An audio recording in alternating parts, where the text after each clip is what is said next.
Dr. Markus Scheiblecker has been working as a deputy director of Austrian Institute of Economic Research since 2014. His research areas are macroeconomics and European economic policy, analysis of Austrian and international economic developments, business cycle and growth, particularly within the scope of the EU, short and medium-term forecast, national accounts. Apart from that, Mr. Scheiblecker is participating in the advisory board of the Austrian National Statistic Organization on financial statistics and national accounts. Mr. Scheiblecker is working as a lecturer for economic and fiscal policy in the Vienna University of Economic and Business, where he has received his degrees. In 2011, he was visiting research in Stanford University. In addition to German, Mr. Scheiblecker has good communication skills in English and Spanish.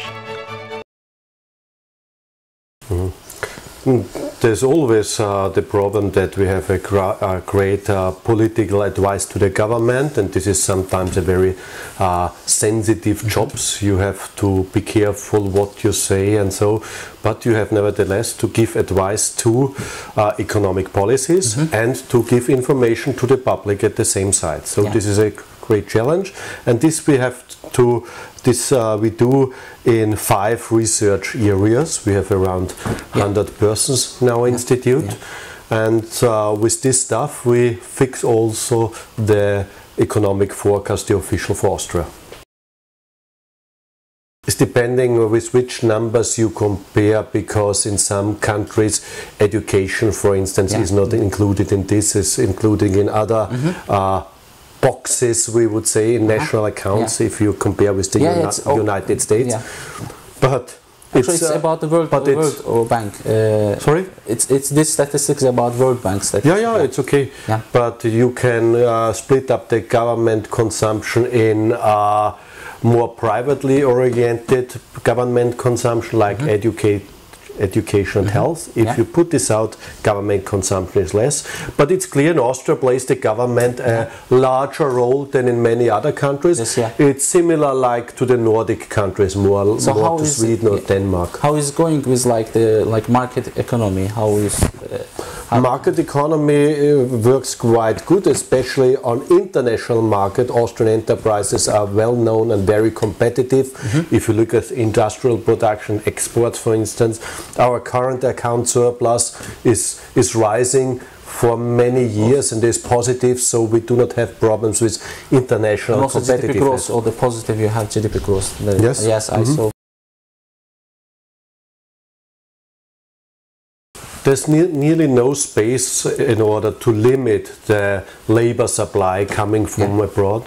Austria is part of the European Union, and according to the contract, it is open for all workers of the European Union. So from this side, not. For third countries, we of course have to accept also asylum seekers, for instance. This is a further source, and so there is no possibility to restrict this. Now we have an government internal restriction of 37,500 asylum seekers per year, and this year this works more or less, so this is some kind of restriction, but this is not really in accordance to international treaties. But also let me also mention, you know, this in Hungary there was a referendum about migration policy, and in your opinion, how it can happen, like in economic side, or like within the European Union, like misunderstanding? We have to differentiate between 2 sources. One is a source of labor, and one is economic migrant or something. Economic, and the other is done to some human reasons in order to accept asylum seekers, to help them. This is not a source of labor. Can be in the positive way, it is, but it's not necessary. You cannot say, yes, you are poor and we do not accept you, because this is the reason is based on humanities, and this is different than to attract labor force. You have to have both pillars, I would say, in economic policy, and the first cannot be restricted. Even they are not included in labor force, let's say. They are not now. Hopefully they can be integrated. But at the first step, you have to help persons which are fleeing from other countries. So you cannot like surviving. Yes, you have to survive and not. I got your point.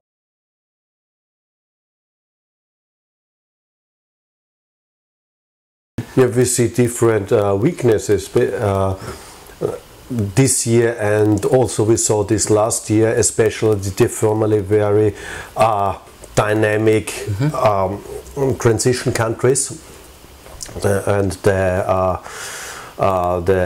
countries like Russia, for instance. Yes, we see the sanctions. We see also problems in the growth of China, for instance. We see also growth in other emerging economies, like in Brazil, for instance.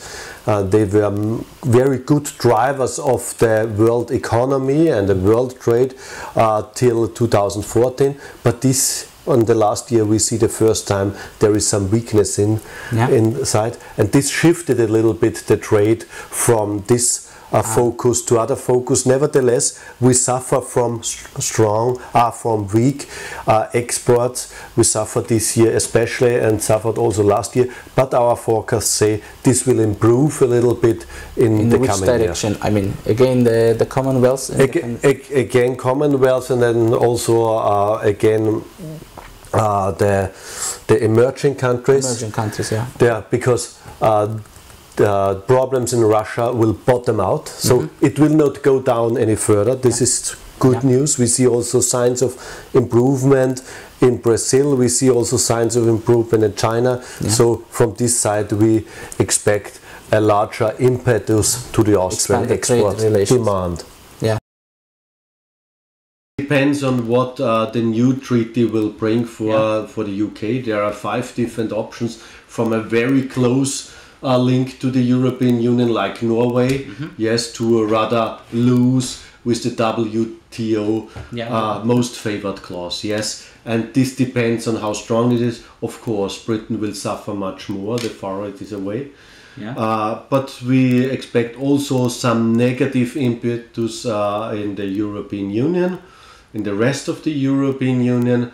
So there are estimations of around 2% over many years, but there can be seen also some positive signs.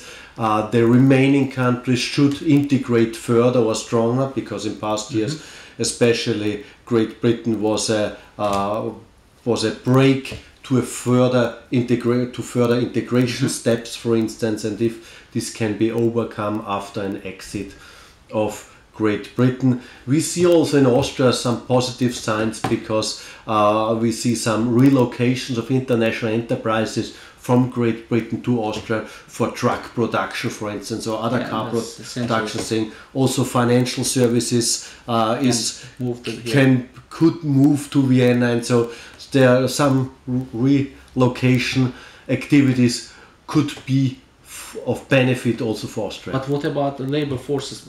At the current, the British government told that we are not going to reconsider, but labor like the migrants, not migrants, who is working foreign employees in the Britain.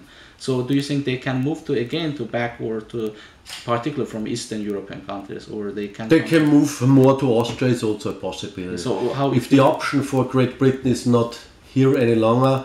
No, we do not have any estimations how many persons of which country can come. We have first to wait for the new situation of Great Britain in the new community.